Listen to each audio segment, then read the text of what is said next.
अस्सलाम वालेकुम my cute friends. आज का न्यू पार्ट लेकर आ चुकी हूँ। क्या कर रहे हो यार, लाइक नहीं कर रहे हो? करो ना यार लाइक, कितना मेहनत से एडिट करना पड़ता है ये भूतिया वाला एफएफ। प्लीज़ एक लाइक कर दो। और हाँ, कमेंट में ज़रूर बताना कैसा लग रहा है एफएफ। कमेंट भी उतना ज़्यादा नहीं आ रहा है और व्यूज़ भी नहीं आ रहा है क्योंकि कुछ लोग स्किप कर रहे हैं। और प्लीज़ चैनल को सब्सक्राइब कर देना अगर आप न्यू हो तो चलिए आज के न्यू पार्ट को स्टार्ट करते हैं। उस पार्ट में हमने देखा था कि केसी की आत्मा के साथ विंग और हमारा वेनिंग ने बात किया था, तो पता चल गया कि ये केसी का आत्मा नहीं है, असलियत में ये कोई और है। और केसी ने जो कुछ बताया वो हमने पिछले पार्ट में देखा था। और अब हमें एक अलग सी सीन दिखा जाता है जहाँ पर तोड़ फोड़ करके वो आत्मा बोल रही थी कि किसी को बुलाया है मुझे भगाने के लिए। और फिर यहाँ पर सीन कट होती है, हमें अगले दिन का सीन दिखा जाता है जहाँ पर विंग पूरे लान फैमिली को अपने सामने खड़ा करके खड़ा था। और विंग के साथ वेनिंग भी खड़ा था और लान वांग जी बैठा हुआ था। विंग चुपचाप खड़ा था। मैडम लान ने कहा, क्या हुआ है विंग? मिसेस लान ने कहा, हाँ विंग क्या हुआ है, तुम तब से कुछ नहीं बोल रहे हो कि सब लोग को आने दो, सब लोग को आने दो। विंग ने कहा, हाँ सब लोगों को आने दो, उसके बाद मैं बोलूँगा। लान ई ने कहा, हाँ बोलो ना अब। वहाँ पर मिस्टर लान भी आ चुके थे और लान चरण भी। उसके बाद विंग ने कहा, अरे वाह पापा और अंकल भी आ गए। फिर वो लोग खड़े हो गए। वहाँ पर जेबुचुन भी था और मिसेस लान भी थी और लान ई भी थी। मिस्टर लान ने कहा, विंग क्या ज़रूरी बात है जो तुमने हमें यहाँ पर बुलाया है? क्या कुछ हुआ है? बताओ हमें क्या हुआ है। विंग ने कहा, हाँ हुआ है, बहुत ज़रूरी बात बतानी है आप सबको। विंग ने वांग जी की तरफ देखा। वांग जी विंग को ही देख रहा था। विंग ने कहा, आपको पता है ना कि एक आत्मा वांग जी के पीछे है। हाँ आप लोग बिलीव नहीं करते हो लेकिन वो सच में वांग जी के पीछे है। जेबुचुन ने कहा, विंग तुम फिर से वैसी बातें कर रहे हो। विंग ने कहा, क्योंकि मैंने उसे खुद अपनी आंखों से देखा है। सब लोग चुप हो गए थे। विंग ने कहा, ठीक है तो क्या मैं खुद को चोट पहुंचाऊंगा या फिर वांग जी खुद को चोट यूँ पहुंचाएगा? सब लोग चुपचाप सुन रहे थे। विंग ने कहा, मुझे पहले लगता था कि ये सब भूत कुछ नहीं होते हैं, लेकिन जब मैंने उसे देखा तो मुझे विश्वास हो गया कि अच्छाई है तो बुराई भी है, इंसान है तो शैतान भी है। सब लोगों ने कहा, इसका मतलब? विंग ने कहा, इसका मतलब ये सच है कि एक घोस्ट वांग जी के पीछे है और वो वांग जी को मारना चाहता है। ये सुनकर सब लोगों ने कहा, तो फिर क्या होगा? मिसेस लान ने कहा, इसका मतलब वो घोस्ट वांग जी को मार देगा। विंग ने कहा, क्यों आपको बहुत जल्दी है वांग जी को मारने का? मिसेस लान ने कहा, नहीं जल्दी नहीं है, वो तुमने कहा ना इसीलिए मैं पूछ रहा हूँ। विंग ने कहा, हाँ वो मारना चाहता है, लेकिन दरअसल। मिसेस लान ने कहा, क्या वो केसी की आत्मा है? विंग ने कहा, हाँ हम सोच रहे थे कि वो केसी की आत्मा है, लेकिन वो तो केसी की आत्मा है ही नहीं। ये सुनकर मिसेस लान घबराने लगी। विंग ने मिसेस लान को देखते हुए कहा, आपको पता है उस आत्मा को किसी ने बुलाया है। लान ई ने कहा कि किसने बुलाया है? विंग ने कहा, मॉम मुझे पता नहीं किसने बुलाया है, लेकिन मैं जानता हूँ कि जिसने भी बुलाया होगा वो लान वांग जी को बहुत अच्छे से जानता है और वो चाहता है कि लान वांग जी मर जाए। और तो और कुछ तो है जिसकी वजह से उसने ऐसा कुछ किया है। शायद लान वांग जी के रहते उसे वो चीज़ नहीं मिल रही है। ये सुनकर मिसेस लान ने कहा, ये तुम क्या मजाक कर रहे हो? विंग ने कहा, अरे आप क्यों चिल्ला रहे हो, मैंने तो आपको नहीं बोला है। मिसेस लान ने सुनकर चुप हो गई। विंग ने कहा, वो जो कोई भी है वो ज़्यादा दिन तक बच नहीं पाएगी, मैं उसे ढूंढ निकालूंगा। आखिर वो ये सब कुछ क्यों कर रही है, किस लिए कर रही है, मैं सब कुछ पता लगाऊंगा और उसे भी ढूंढ निकालूंगा। मिस्टर लान ने कहा, तुम्हारे पास कोई प्रूफ है? विंग ने कहा, हाँ प्रूफ है, ये काला कपड़ा ये वाइट कलर का था और मैंने चेक करने के लिए वेनिंग ने मुझे जैसा कहा था मैंने वैसे किया और ये कपड़ा वाइट से ब्लैक बन गया। सब लोगों ने कपड़े को छूकर देखा। मिसेस लान और घबराने लगी। विंग ने उनको देखा और एक ईवल से स्माइल करते हुए कहा, वो जिसने जो कुछ भी किया है वो जल्दी ही पकड़ा जाएगा, वो ज़्यादा देर तक छुप नहीं सकता है। ये सुनकर मिसेस लान तुरंत विंग की तरफ देखा। विंग ने कुछ नहीं कहा, बस उसने एक स्माइल किया। मिसेस लान ने कहा, तो तुम उसे जानते हो क्या? विंग ने कहा, अभी तो नहीं जानता हूँ, लेकिन मैं उसे ढूंढ निकालूंगा। जिस तरह से मैंने उस आत्मा को ढूंढ निकाला कि वो कैसी नहीं है कोई और है, वैसे ठीक उसी तरीके से उसे बुलाने वाले को भी ढूंढ लूँगा। हाँ, मैं कुछ भी कर सकता हूँ। विंग की बात सुनकर मिसेस लान और घबराने लगी। लान ई ने कहा, इसका मतलब विंग, मतलब कि कोई जानबूझकर मेरे वांगजी के साथ ऐसा कर रहा है। विंग ने कहा, हाँ, और मुझे लगता है कोई अपनों में से ही कर रहा है, क्योंकि बाहर के लोग ऐसे ऊट पटंग हरकतें क्यों करेंगे। अगर उन्हें कुछ करना है तो सीधा उसे लान वांगजी को मार देंगे। लेकिन वो इस केस को इस तरह से सजा रहा है जैसे कि लान वांगजी को किसी के भूत ने मारा है। वैन निंग ने कहा, आप चिंता मत कीजिए, हमने उस घोस्ट से बात किया है और हमें पता है कि वो किसी का आत्मा नहीं है। हमें कुछ करना पड़ेगा। विंग ने कहा, हम करेंगे भी। वांगजी अब तक चुप बैठा हुआ था। वांगजी ने कहा, अगर वो किसी के घोस्ट नहीं है तो फिर वो कौन है? विंग ने कहा, अभी पता नहीं है कि वो कौन है, लेकिन आज रात को शायद हम पता लगा सकते हैं। वांगजी ने कहा, ठीक है। लान फैमिली ने विंग से कहा, इसका मतलब तुम फिर से उस घोस्ट को बुलाओगे? विंग ने कहा, हाँ शायद। आप लोग चिंता मत कीजिए, मैं उससे बात करूँगा। वो चाहे कोई भी हो, उसे गलती हुई है। गलती तो सबसे होती है ना, इंसान से होती है। अब घोस्ट से हो गई है तो उसे बताना पड़ेगा ना। सब लोगों ने अपने सिर को हाँ में झुकाया। उसके बाद विंग ने कहा, आप लोग चिंता मत कीजिए, आप लोग घर चले जाइए, आराम से रहिए, मैं देखता हूँ। लान ई ने विंग को हक करते हुए कहा, विंग बेटा अपना ध्यान रखना, साथ में वैन निंग और वांगजी का भी। विंग ने कहा, हाँ मॉम। लान ई ने कहा, बेटा क्या मैं यहाँ पर रुक जाऊँ? विंग ने कहा, नहीं मॉम, आप जाइए, आपको घर जाना चाहिए। मैं संभाल लूँगा। लान ई ने कहा, ओके बेटा, और फिर वो लोग चले गए। लंच ख़त्म करने के बाद लान वांगजी और विंग सोफे के ऊपर बैठे हुए थे और वैन निंग पूरा घर घूमकर देख रहा था। वांगजी ने कहा, विंग अगर वो केसी की घोस्ट नहीं है तो फिर वो कौन है? विंग ने कहा, मुझे नहीं पता लैनजन। लान वांगजी ने कहा, आखिर वो क्यों आई है, किसने उसे बुलाया है? विंग ने कहा, बहुत जल्द पता चल जाएगा किसने उसे बुलाया है। एक बार उसे अपने बारे में सब कुछ याद आ जाए, उसके बाद देखना वो खुद हमें बोल देगा सब कुछ। वांगजी ने कहा, क्या केसी ये सब कुछ कर पाएगी? विंग ने कहा, हाँ, केसी ने कहा है ना, देखना केसी सब कुछ ठीक कर देगी, मुझ पर भरोसा रखो, और वैनिंग के ऊपर और केसी के ऊपर भी। वांगजी ने विंग के हाथ को पकड़ते हुए कहा, विंग मुझे तुमसे कुछ बात करनी है। विंग ने कहा, हाँ। तभी वहाँ पर बटलर हान आते हुए कहा, विंग सर, आज आपने कहा था कि आप डिनर बनाओगे, वैसे मैंने सब्जियाँ काट ली है। विंग ने कहा, ओके मैं जा रहा हूँ। लैनजन मैं जा रहा हूँ, ठीक है, किचन में, मैं तुमसे बाद में बात करूँ? लानजान ने कहा, ओके। फिर विंग चला गया किचन में। वांगजी पानी पीता है और ख़ुद अपनी दवा लेता है। वांगजी धीरे धीरे करके ठीक हो रहा था और उसे कुछ कुछ बातें याद भी आ गया था जो उसे याद नहीं था। विंग खाना बना रहा था और वांगजी उसकी डायरी को पढ़ रहा था रूम के अंदर। वांगजी के हाथ में वही ब्रेसलेट था जो विंग ने उसे पहनाया था। डिनर प्रिपेयर करने के बाद विंग ने सबको बुलाया। उसके बाद वैनिंग, विंग और वांगजी मिलकर डिनर करते हैं। वैनिंग ने कहा, अभी शाम के 7 बज रहे हैं, जैसा कि केसी ने हमें कहा था कि हम लोग जल्दी से खाकर सो जाएंगे। जब वो आत्मा आएगी तब केसी उससे बात करेगी, हमें ऐसा ही करना चाहिए। विंग ने कहा, हम तो ऐसा ही करेंगे, इसीलिए हमने जल्दी डिनर भी कर लिया आज।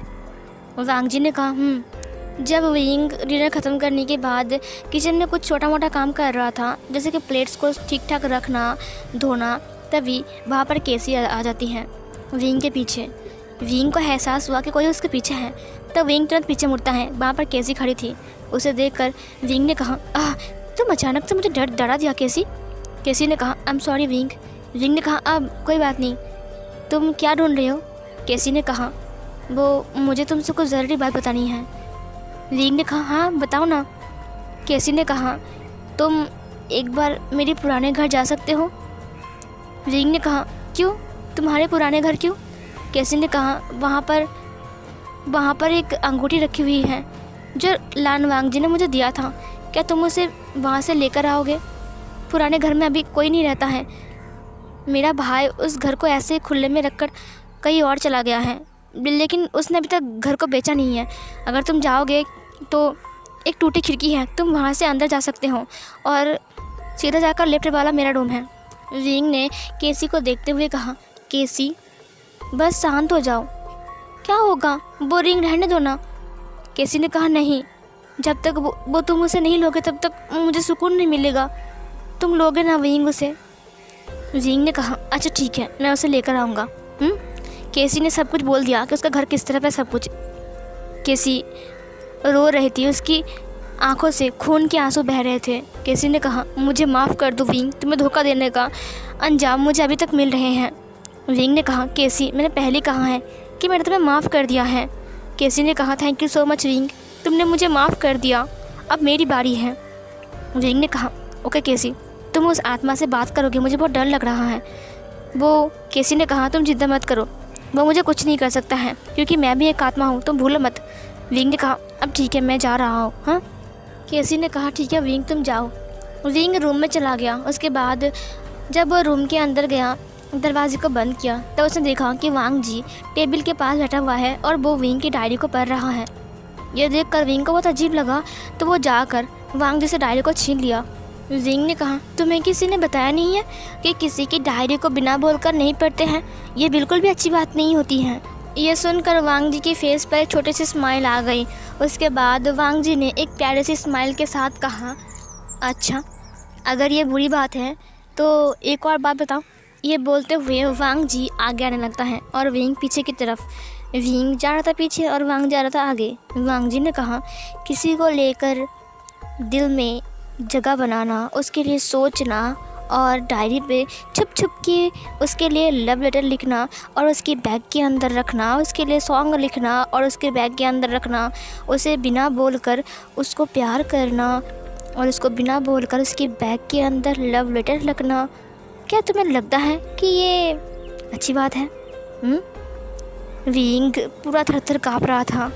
वांग जी उसके करीब आते हुए कहा, क्या हुआ, अब बोलो कुछ। वांग जी विंग के बहुत करीब आ चुका था। विंग ने उसे धक्का देते हुए कहा, अब केसी ने कहा है जल्द से सो जाने के लिए, अब मैं सो रहा हूँ, गुड नाइट। ये बोलकर उसने डायरी को साइड में रख दिया और फिर वो जाकर बेड पर सो गया, कंबल को ओढ़ लिया। वांग जी ने स्माइल के साथ कहा, डरपोक। ये बोलकर वांग जी भी उसके पास चला गया और फिर बेड पर सो गया। उसने विंग को काफ़ी टाइम तक देखा, लेकिन विंग एक बार भी इस तरफ नहीं मुड़ा। विंग जागा हुआ था और उसकी धड़कन बहुत तेज़ थी। विंग को पता है कि वांग जी उसे देख रहा है इधर घूमकर, लेकिन विंग की हिम्मत नहीं हो रही थी कि वो वांग जी की तरफ घूम जाए। विंग और वांग जी धीरे धीरे करके सो गए थे। तब विंग की नींद खुलती है जब उसे एक बहुत ज़ोर की आवाज़ सुनाई दिया। कोई चिल्ला रहा था और कुछ बोल रहा था। विंग उठकर बैठ गया। उसने कहा, क्या हो रहा है? केसी बात कर रही है इससे? विंग ने टाइम देखा तो तब रात के 12:30 बज रहे थे। विंग ने कहा, क्या वो आ गई हैं? विंग उठ गया और फिर वो दरवाज़ा खोलने के लिए बढ़ता है। वांग जी ने कहा, रुक जाओ। विंग रुक गया। वांग जी ने कहा, तुम्हें याद है केसी ने क्या कहा था, रूम से बाहर मत निकलना? विंग ने कहा, हाँ मैं तो भूल ही गया हूँ। वांग जी ने कहा, उसे बात करने दो, शायद वो लोग गुस्से में हैं। अगर कोई बोलेगा कि तुम वो नहीं हो तो उसे गुस्सा आएगा ना, लेकिन केसी उसे संभाल लेगी, तुम चिंता मत करो, क्योंकि केसी और वो दोनों ही बराबरी के हैं। तुम चाहोगे तो प्रॉब्लम और बढ़ जाएंगे। विंग ने कहा। विंग आकर बैठ गया, लेकिन विंग को नींद नहीं आती है। पूरी रात तोड़ फोड़ चलती है। फाइनली 3 बजे सब कुछ शांत होती है, लेकिन अभी तक विंग बाहर नहीं निकला था रूम से।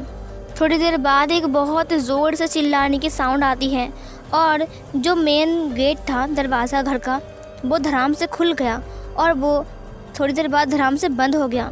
फिर सब कुछ शांत। विंग पूरी रात सो नहीं पाया। ऐसे करते करते सुबह हो गई। सुबह ब्रेकफास्ट ख़त्म करने के बाद वैनिंग और विंग खड़े थे। विंग ने कहा कि आप शुरू करें। वांग जी ने कहा, तुम्हें लगता है कि दिन के उजाले में वो आ पाएगा? विंग ने कहा, मेरे पास प्लान है ना। वांग जी ने कहा, तो फिर करो। विंग ने सारी खिड़कियों को बंद कर दिया, पर्दे गिरा दिया और पूरा घर अंधेरा हो गया। उसने कैंडल जलाए और ऐसा लग रहा था जैसे कि अभी रात का वक्त है। विंग ने कहा, केसी क्या तुम यहाँ पर हो? वैनिंग ने कहा, मुझे लगता है कि वो दिन में नहीं आएगी। विंग ने कहा, मुझे उससे बात करनी है ना। केसी क्या तुम सुन रही हो? केसी क्या तुम यहाँ पर हो? तभी अचानक एक हवा का झोंका आता है और कैंडल्स बुझ गए। वैनिंग ने कहा, देखा वो नहीं आएगा, मैंने कहा था ना। सुबह हो गई है विंग, वो रात को आएगा, वो भी एक सोल है तो समझो ना। विंग ने कहा, लेकिन हमने तो अंधेरा कर दिया ना। तब एक आवाज़ आई, विंग तुमने मुझे बुलाया। यह सुनकर सब लोग चौंक गए थे। लान वांगजी पीछे हट गया। उसके बाद केसी ने कहा, विंग क्या तुमने मुझे बुलाया? विंग ने कहा, अरे केसी तुम आ गए, तुम आ गए, तुम कहाँ हो? केसी ने कहा, तुम मुझे अभी नहीं देख सकते हो विंग, क्योंकि अभी दिन है। विंग ने कहा, अब केसी मुझे तुमसे बात करनी है। केसी ने कहा, उस आत्मा के बारे में ना? विंग ने कहा, हाँ। उससे बात हुई? केसी ने कहा, मैंने उसको समझाया लेकिन वो समझने की मूड में नहीं है, वो नहीं समझ रहा है। वो लान वांगजी को मारकर ही दम लेगा। उसके साथ मेरी बहुत लड़ाई हुई है। विंग ने कहा, इसीलिए तुम्हारी आवाज़ ऐसी लग रही है और तुम मेरे सामने नहीं आ रहे हो ना। केसी ने कहा, मुझे माफ़ कर दो विंग, मैं उसको समझा नहीं पाई, वो नहीं समझ रही है।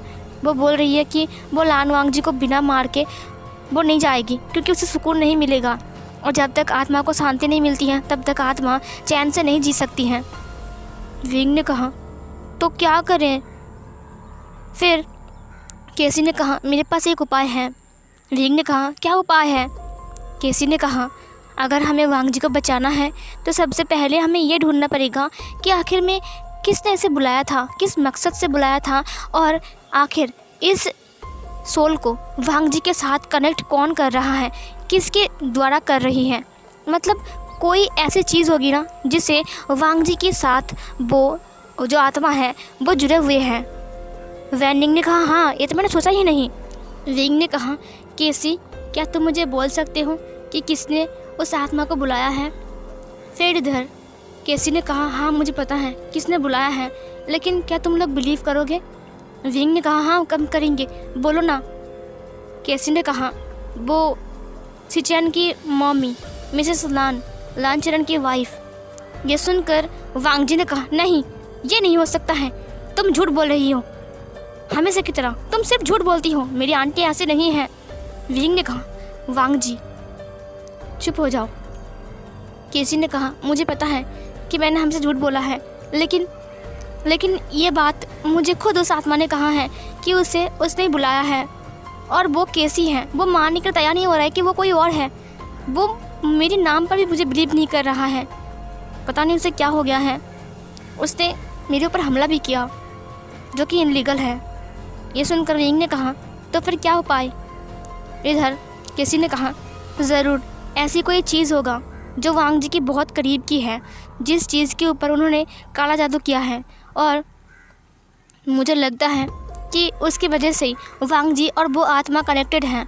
अगर वो चीज़ बर्बाद हो जाएंगी तो फिर उस आत्मा को मुक्ति मिल जाएगी। उन्होंने उनकी वजह से ही उसे बांध के रखा है। मतलब कुछ ऐसी चीज़ है जिसकी वजह से वो आत्मा ना कि वांगजी को छोड़कर जा पा रहा है और ना उसे सुकून मिल रहा है। तुम समझ रहे हो ना विंग? विंग ने कहा, कोई ऐसी चीज़ जो वांगजी के साथ उस आत्मा को जोड़ रहा है, लेकिन ऐसी क्या चीज़ हो सकती है? वैनिंग ने कहा, विंग तुम सोचो।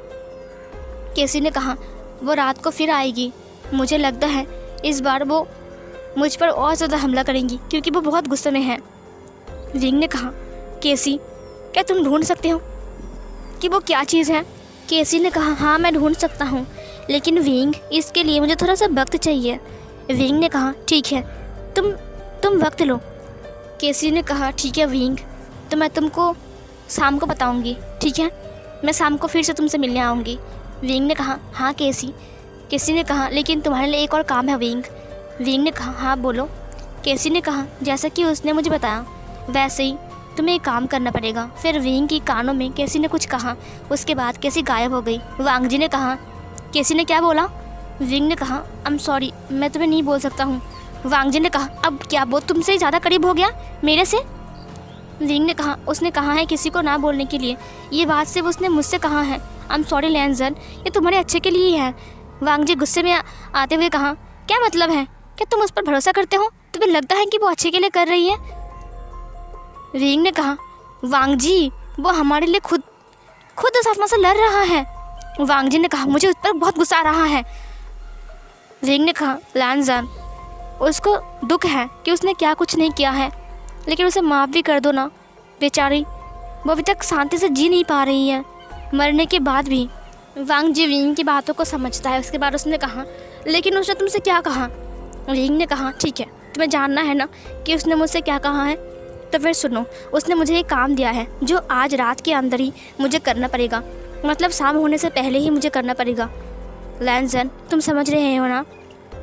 लानजान ने कहा, ठीक है। फिर विंग ने मैडम यू को कॉल लगाया। उसने कहा, मॉम आप कैसे हो? मैडम यू ने कहा, मैं ठीक हूँ, तुम कैसे हो बेटा? विंग ने कहा, हाँ मैं ठीक हूँ, परसों मैंने आपको कॉल किया था ना।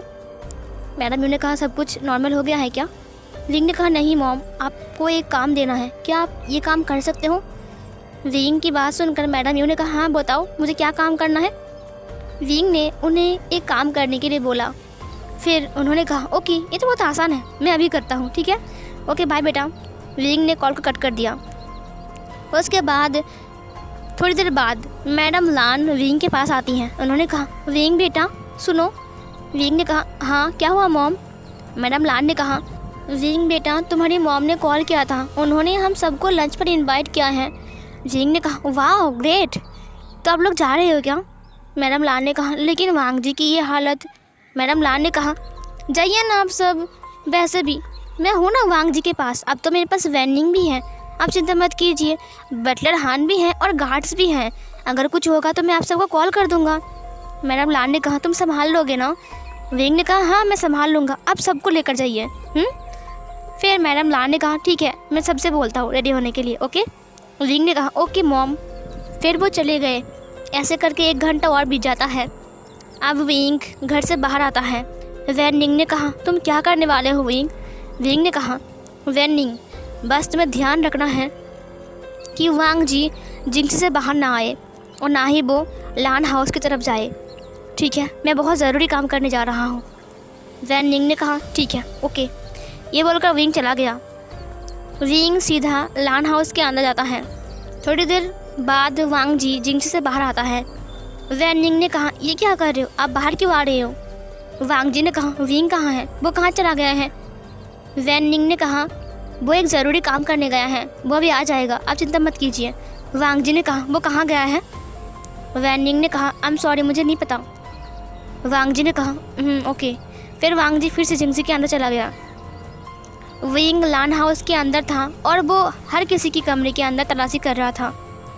मैडम लान, उसके बाद जिवचुन, लैनचरन, सबके रूम में वो तलाशी कर रहा था। लेकिन जब लैनचरन के रूम में वो तलाशी कर रहा था तब मिसेस लान की अलमारी के अंदर उसे कुछ चीज़ें मिली, कुछ तावीज़ टाइप का और कुछ कागज़ जिस पर कुछ अजीब व गरीब मंत्र लिखे हुए थे। विंग ने कहा, ओ माय गॉड। उसके बाद विंग कुछ और ढूंढने लगता है। विंग बहुत ढूंढता है लेकिन उसे कुछ और नहीं मिलता। उसके बाद वो एक बॉक्स को देखता है। उस बॉक्स के अंदर एक छोटा सा बक्सा था। उसने उस बक्से को देखा तो वहाँ पर ताला लगा हुआ था। विंग उसकी चाबियों को ढूंढने लगता है। विंग को चाबी मिलती है बहुत सारी, लेकिन एक भी चाबी उस बॉक्स की नहीं थी। विंग निराश हो गया। विंग ने कहा, अब मैं इसे कैसे खोलूँ? क्या मैं इसे तोड़ दूँ? नहीं, अगर ये बहुत इम्पोर्टेंट होगा तो। ओह विंग कुछ सोच। विंग फिर से ड्रॉयर में जाता है जहाँ पर ताबीज़ रखी हुई थी। वो उस ड्रॉयर को ओपन करता है जहाँ पर एक चाबी रखी हुई थी। विंग ने कहा, क्या यही है? विंग ने बॉक्स को ओपन किया तो वहाँ पर उसे एक ऐसी चीज़ मिला जिसे देखकर विंग डर गया।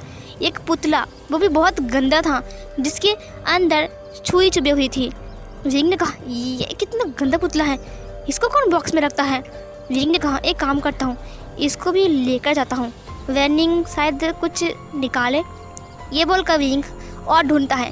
विंग को बहुत सारा मिट्टी मिलता है, कुछ मिट्टी मिलता है। उसके बाद विंग को पानी भी मिलता है जो कि एक जगह पर पैकिंग करके रखा हुआ था। विंग ने कहा, ये सब ऐसे रखने की क्या मतलब है, सब ले जाऊंगा मैं। विंग सब कुछ लेकर चला गया वैनिंग के पास। जब विंग जिंसी के अंदर आया तब विंग हाँप रहा था। वैनिंग ने कहा, तुम हाँप क्यों रहे हो? विंग ने कहा, थोड़ी वक्त के लिए बच गया मैं, पता है सब लोग आ गए थे, मुझे गाड़ी की हॉर्न सुनाई दिया, पता है मैं बैल्कनी से उतरा।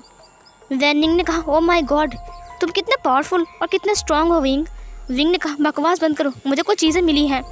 वैनिंग ने कहा, क्या मिली हैं। वहाँ पर लान वांगजी आ गया। लान वांगजी ने कहा, विंग तुम कहाँ गए थे, इतने टाइम तक तुम कहाँ थे। विंग ने कहा, मैंने कहा ना मैं काम करने गया था। वांगजी ने विंग को देखा अच्छे से, उसके हाथ में एक बैग था। वांगजी ने कहा, इस बैग में क्या है। विंग ने कहा, दिखाता हूँ, चलो रूम के अंदर चलते हैं। वैनिंग ने कहा, मेरे रूम में चलते हैं। और फिर वो लोग वैनिंग के रूम में आ गए। वैनिंग ने खिड़कियों को बंद कर दिया और पर्दे गिरा दिया। उसके बाद उसने कैंडल जलाया। विंग ने कहा, इस बैग को देखो, इसके अंदर क्या अजीब व गरीब चीज़ें हैं जो मुझे अंकल और आंटी के रूम से मिली हैं। वांगजी ने कहा, तुम अंकल और आंटी के रूम में गए थे तलाशी लेने के लिए, तुम्हारी हिम्मत कैसे हुई। विंग ने कहा, मुझे माफ़ कर दो लैंसन, लेकिन केसी ने मुझे कहा था करने के लिए, आई एम सॉरी, ये तुम्हारे अच्छे के लिए कर रहा हूँ मैं। वांगजी बहुत गुस्से में विंग को देख रहा था। वैनिंग ने कुछ चीज़ें उस बैग के अंदर से बाहर निकाला, जिसे देखकर वैनिंग दंग रह गया। उसने कहा, ओ माय गॉड, ये सब कुछ। विंग और वांगजी अब वैनिंग को देखते हुए कहा, क्या। वैनिंग ने कहा, ये सब सामान तो। विंग बैठ गया। उसने कहा, हाँ ये सब सामान क्या। वैनिंग ने कहा, ये सब कुछ सामान देखकर ऐसा लग रहा है किसी ने किसी के ऊपर काला जादू किया है। वांगजी बैठते हुए कहा, क्या मजाक है, भला मेरा अंकल आंटी काला जादू करेंगे, तुम पागल हो क्या। वैनिंग ने कहा, मुझे पता है वांगजी तुम्हें अजीब लग रहा है, लेकिन मैं सच कहूँ मैं एक पैरानॉर्मल एक्सपर्ट हूँ, मुझे पता है कि ये सब चीज़ें क्या है। ये देखो, ये मंत्र, इसे तो आत्माओं को बुलाने वाला और काबू करने वाला मंत्र लिखा हुआ है। ये सब ताबीज़ और ये पानी, ये मिट्टी। और उसने उस मिट्टी को स्मेल किया। उसने कहा, ये तो कब्रिस्तान का मिट्टी है। ये सुनकर वांगजी तो दंग रह गया। उसने कहा, कब्रिस्तान का मिट्टी अंकल आंटी के रूम में। विंग ने कहा, और ये पुतला। फिर विंग ने पुतला को दिखाया। वैनिंग ने कहा, छुआ मत उसे। विंग ने छुआ नहीं। विंग ने कहा, नहीं मैंने ऐसे हाथ नहीं लगाया था, मैंने इसे बक्से में ही पैक करके लाया है। वैनिंग ने कहा, तुमने अच्छा किया, तुमने इसे छुआ नहीं तो वो आत्मा, अब क्या होगा। वांगजी ने कहा, इस पुतले के अंदर क्या है। वैनिंग ने कहा, मैंने कहा ना छुआ मत इसे। वांगजी ने कहा, लेकिन है क्या इसके अंदर। वैनिंग ने कहा, देखो इसे अच्छे से, ये पुतला देखा, इसे कितना पुराना लग रहा है। वांगजी ने कहा, हाँ ये कितना मिट्टी से भरा हुआ है, कितना धूल और कितना पुराना लग रहा है। वैनिंग ने कहा, ये पुराना नहीं है। वांगजी ने कहा, क्या मजाक कर रहे हो, पुराना नहीं मतलब देखकर लग रहा है कि पुराना है। वैनिंग ने कहा, नहीं वांगजी देखो गौर से, इसके ऊपर जो मिट्टी लगी हुई है और इस कब्रिस्तान की मिट्टी को देखो, बिल्कुल सेम है। फिर वांगजी ने मिट्टी को गौर से देखा। उसने कहा, हाँ सही कहा तुमने। वैनिंग ने कहा, देखो इसकी सीने के ऊपर सुई लगी हुई है और इसके पैर के ऊपर सुई लगी हुई है। वांगजी ने कहा, हाँ लेकिन क्यों। वैनिंग ने कहा, ये कोई पुराना पुतला नहीं है, बल्कि एक नया पुतला है जिसे काला जादू किया गया है। वांगजी ने कहा, कि किसके ऊपर। वैनिंग ने कहा, हो सकता है कि तुम्हारे ऊपर। ये सुनकर सब लोग चौंक गए थे। वांगजी ने कहा, लेकिन अंकल आंटी भला वो लोग ऐसा क्यों करेंगे। विंग ने कहा, हो सकता है कि अंकल ने नहीं आंटी ने क्या हो। ये सुनकर वांगजी ने कहा, जस्ट शट अप विंग, मेरी आंटी बहुत अच्छी है। विंग ने कहा, जब मैं बोल रहा था कि मैं उसे बहुत जल्द पकड़ लूँगा, तब देखा तुम्हारी आंटी कितने डर गई थी। वहाँ पर तो मॉम डैड गगा और अंकल भी थे, तो फिर वो लोग क्यों नहीं डरे। वांगजी ने कहा, हो सकता है ना कि वो नर्वस हो गए थे बस तुम्हारी सवाल और जवाब की वजह से। विंग ने कहा, नहीं, जो कुछ करता है ना वही डरता है, जो चोरी किया है वही डरता है, समझे। वांगजी चुप हो गया। विंग ने कहा, वैनिंग और बताओ। वैनिंग ने कहा, देखो इसके सीने के ऊपर सुई लगी हुई है, मतलब किसी इंसान के ऊपर, जिंदा इंसान के ऊपर ये जादू किया गया है, मतलब उसके दिल के साथ वो कनेक्टेड है, कुछ ऐसी चीज़ जो उसके दिल के करीब है।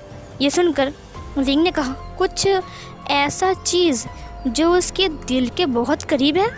उसने कहा, हाँ, और देखो ये पैर में, मतलब है कि उस आत्मा को इस नेज से बांध दिया है ताकि ये आत्मा इसके चंगुल से ना छूटे। अब देखो। वैनिंग ने कहा, इसकी आंखों में देखो। देखा, इसकी आंखों में एक सुई चुभाया गया है। वांग जी ने कहा, अब इसका मतलब क्या है? वैन निंग ने कहा, इसका मतलब है कि इसको जो समझाएगा वो यही मानेगा, क्योंकि ये अभी अंधा है। मतलब अंधा मतलब ऐसा अंधा दिखाई देता है, लेकिन लोग जो बोलते हैं वो उसके ऊपर बिलीव करता है। मतलब जिस आत्मा को जिसने भी बुलाया था उसने उससे कुछ ऐसी बातें कही हैं जो उसे समझाना ज़रूरी था, शायद इसलिए उसकी आँख में उन्होंने सुई दे दिया। वांग जी ने कहा, इसका मतलब क्या? तभी विंग ने कहा, इसका मतलब तुम्हारी आंटी ने किसी को बुलाया और उसे उल्टा पुल्टा समझाया कि वो कैसी है, और तुमने उसका खून किया है और उसके साथ तुम्हारा संबंध बना दिया और फिर तुम्हारे साथ उसको बांध दिया, और उसके बाद वो आत्मा तुम्हारे ऊपर अटैक करने लगी। वांग जी सोचने लगा। विंग ने कहा, लैंजन, मुझे पता है कि तुम्हें अजीब लग रहा है कि अपने लोग ऐसे कैसे कर सकते हैं, लेकिन कोई तो वजह होगा ना, वो ऐसा नहीं कर रही है, कुछ वजह होगा। वांग जी ने कहा, लेकिन वो मुझसे बहुत प्यार करते हैं। विंग ने कहा, तो फिर तुम्हारी आंटी के घर से ये सब कुछ क्यों मिला, बताओ मुझे। वांग जी अब चुप, सब कुछ चुप। विंग ने कहा, तुम्हारी आंटी को इस सारी चीज़ की ज़रूरत क्यों पड़ी? अब ये मत बोलना कि मैं झूठ बोल रहा हूँ। वांग जी फिर चुप हो गया, वो विंग को ही देख रहा था। विंग ने कहा, मुझे पता है कि तुम्हें बिलीव नहीं हो रहा है, लेकिन आज रात तुम्हें बिलीव हो जाएगा। आज रात सबको आना पड़ेगा, सबको बुलाऊंगा मैं यहाँ पर, उसके बाद फैसला होकर ही रहेगा। वांग जी ने कहा, तो तुम क्या करने वाले हो? विंग ने कहा, जो मुझे पहले ही करना चाहिए था, और ये वाला पार्ट यहीं पर एंड होती है।